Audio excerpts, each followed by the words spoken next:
Hello po, magandang araw mga kaibigan. Fight week, George Kambosos versus Devin Haney. Mga kaibigan, napakalaking laban. Kahit challenger itong si Haney, pero alam natin kung ano ang kaya niyang dalhin sa isang laban. Marami po sa akin na nagtatanong nitong mga nakaraan, especially yung mga tropa nating pupusta, kung ano daw ba ang ating honest opinion dahil nga sila po ay pupusta ng malaki sa laban pong Devin Haney at George Kambosos. Ngayon po mga kaibigan, alam po natin yung kalidad ni Devin Haney, yung mga sparring sessions niya kila bukod sa kanyang mga professional wins, no, dito kila Shakur Stevenson, umi-spar din siya sa mga talaga nga namang may mga pangalan. Itong si Rolly Romero, inisparan niya na din, and alam natin kung ano talaga din yung skill nitong si Devin Haney.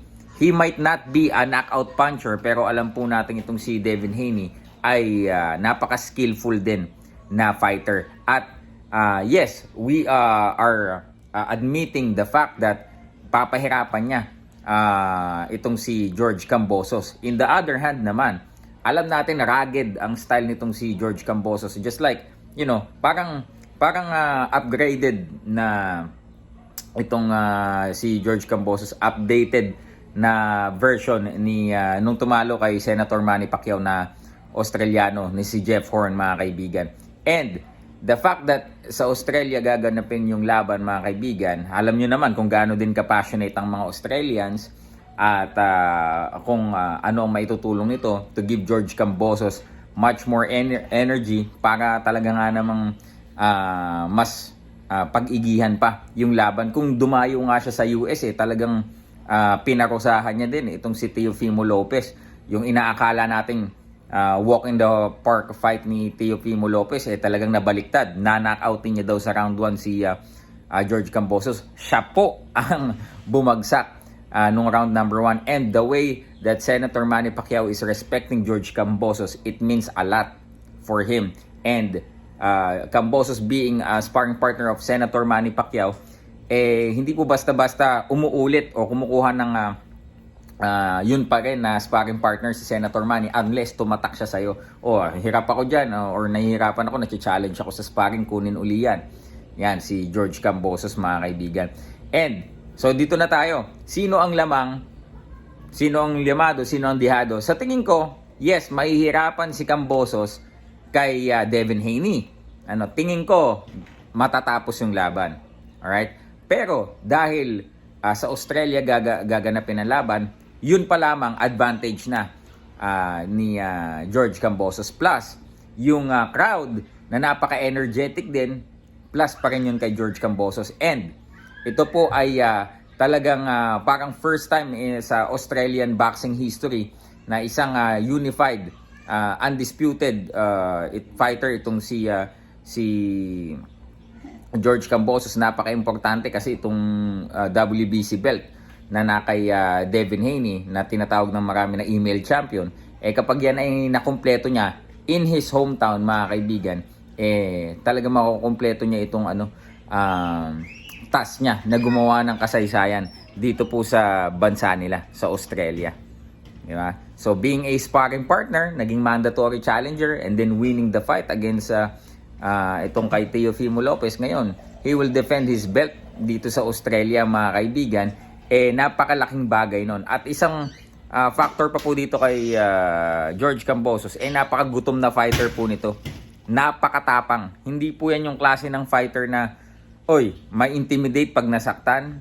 We've seen him taking big shots from Teofimo Lopez, pero sa halip na mapanghinaan siya, kabaliktaran yung nangyayari, no? Mas lalo lamang siyang tumatapang.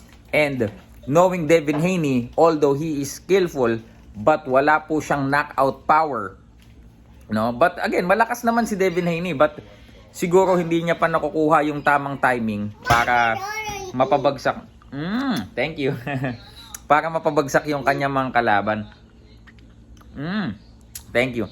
So, thank you, Brent, for the lollipop. So, yung mga kaibigan, itong pagdating dito sa sa later rounds, I think I will give this to George Kambosos. Kasi I think hindi pa natitest ng ganon si Devin Haney. and yung pagkaragid, pagiging matipunong way ng paglaban ni George Kambosos, sa tingin ko, dito may expose yung Devin Haney. I am not seeing Devin Haney winning this fight by decision or even by knockout, kasi kaya nga ferocious ang nickname niya ni Kambosos, mga kaibigan. Kahit si Senator Manny, ganun ang ginagawa niyang laban. Kung anong nakita nyo kay Teofimo Lopez at George Kambosos, ganun makipag-sparring si Kambosos kay Senator Manny. So he is not intimidated. If you already sparred with the 8th Division World Champion for how many rounds, do you think he will be intimidated by a guy like Devin Haney, di ba? So mga kaibigan, napakagandang laban ito. Panoorin niyo po yan. Tumalpak po kayo. Hindi ba? Kung against man kayo sa aking opinion, respetado ko po yan. But yun po ang aming nakikita. But again, napakagandang laban po niyan. And also, abangan nyo po, undercard, Aston Palicte, lalabanan po itong Australian din na si Moloney.